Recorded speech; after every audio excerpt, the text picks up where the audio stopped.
speed of the whole machine going through the air. The whole invention started back with a guy called Portrush in 1923, and that was only 20 years after the Wright brothers first flew themselves.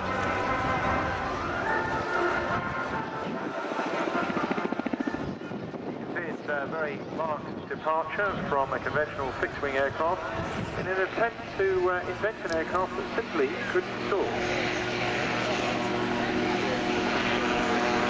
The name Autogyro was a trade name for Sierra's make of aircraft nowadays, but they're also known as gyrocopters, gyroplanes, and autogyros or just gyros. The first rotary aircraft to fly successfully under full and safe control. Now take a close look and you'll see that the rotor blades of the gyro are completely freewheeling in flight, and they're being driven solely by the air going up through the rotor disc itself. No mechanical drive for the rotors in flight, and the phenomenon of auto-rotation is what is actually driving them. Once you're airborne, the rotors just look after themselves, keep spinning, even if the airspeed indicator is showing 0.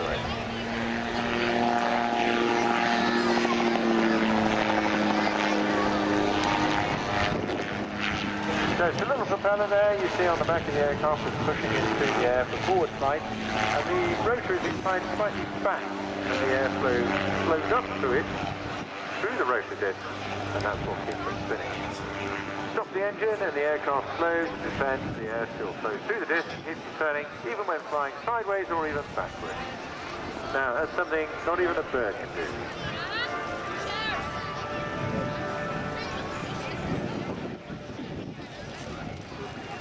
So it's the rotor that we use for flight control, and by the use of what's called a two-blade teetering rotor, and it reduces the whole complexity of flying and also makes it a very light aircraft and easy and cheap to run as well. So one great thing this has is a totally inbuilt safety mechanism, and you can just see how flexible it is now as Peter brings it down the display line. Really, totally a wonderful aircraft. We've been flying it for many, many years, and very accomplished years. In the event the engine fails, the same thing would happen as if the pilot tried to fly too slowly. It wouldn't stall, the aircraft would merely slowly descend vertically under full control. He might get a bit wet, but well, it doesn't matter. He'll live to fly another day. In fact, the procedure for landing an autogyro after engine failure is similar to landing an autogyro under normal circumstances. When quite simply, if we had a runway here, you would just see it has just barely a 3 to 4 minute landing roll, and you can put it down pretty much anywhere you wish.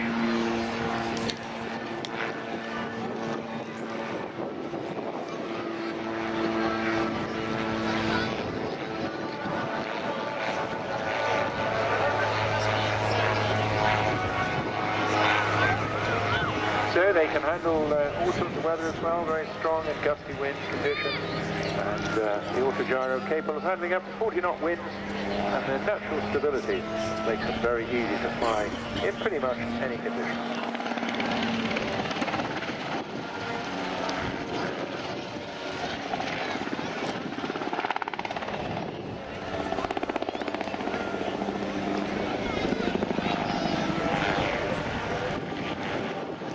This particular aircraft is the tandem two-seat aircraft designed in Germany in 2009. It's a comfortable touring machine. You can go around very comfortably actually with this. It's cabin seat and a fully adjustable pilot seat. And we first flight in the UK in January 2011. There's well over 1,000 of these now flying worldwide. Very light weight when empty, just 300 kilograms.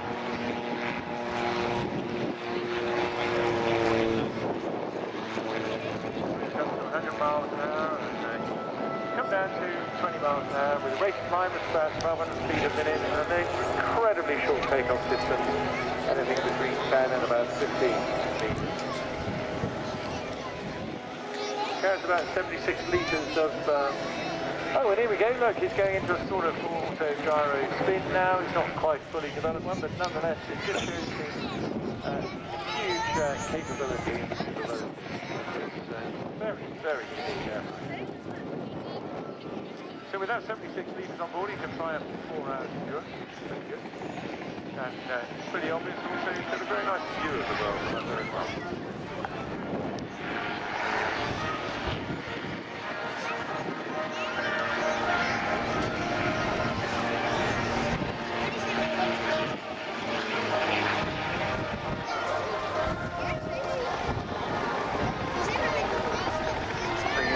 Almost what we call a quick stop in rotary terms, coming now into the harbour.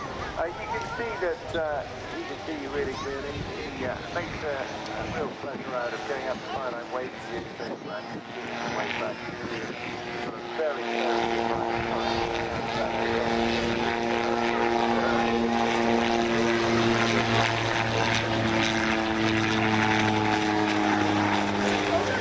So the aircraft also sponsored primarily by Air Total and Calidus Autogyro, but supported by two of these pilot suppliers, Skynew steam and navigation software, and Vertigo aircraft covered as well, all helping to keep both Peter and these aircraft on the road for afterwards. Being a lighter, smaller, slower aircraft, as is allowed to come in a little bit closer, the whole display is designed to be fun, exciting, exhilarating, and also safe. So essentially, it's just really good.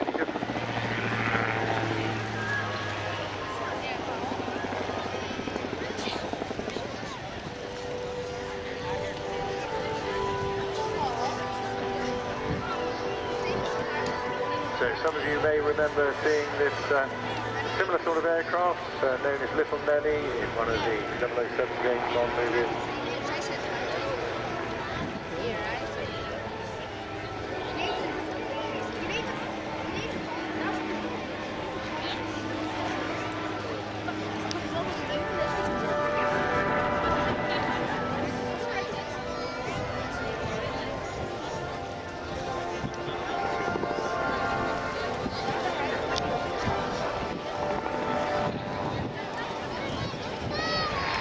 It holds quite a significant number of awards as well. You can see a little bit of crazy flying going on. It shows how comfortable he is with everything. With over 3,000 hours altogether since he's playing them for well over 20 years. The first gold to be awarded for achievements in the microline. He was the fourth in the first World Microline Championships. He's got a world distance record, and he also won the 1994 Around the World race in a Tiger 1500 horsepower Cessna Conquest as well. As a result of that, he's been officially recorded as one of the Earth Rounders, and entered also the first World Hour Games. That's effectively the sort of Olympics of aviation, where he is named fourth in the world in the discipline of long distance navigation.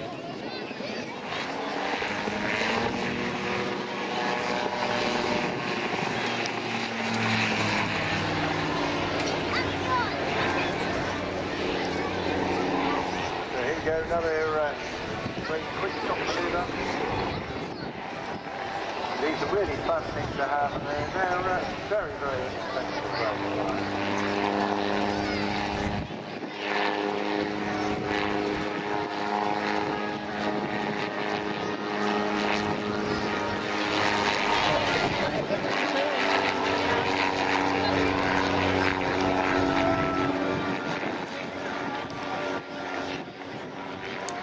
So nothing pleases Peter better than taking this rapid around the UK, and he covers a lot of miles in some pretty awful weather. But you can see at the speed and agility he has, it doesn't matter because he can pretty much land anywhere he wants to, anywhere within reasonable distance of the local sports field will do Peter just nice.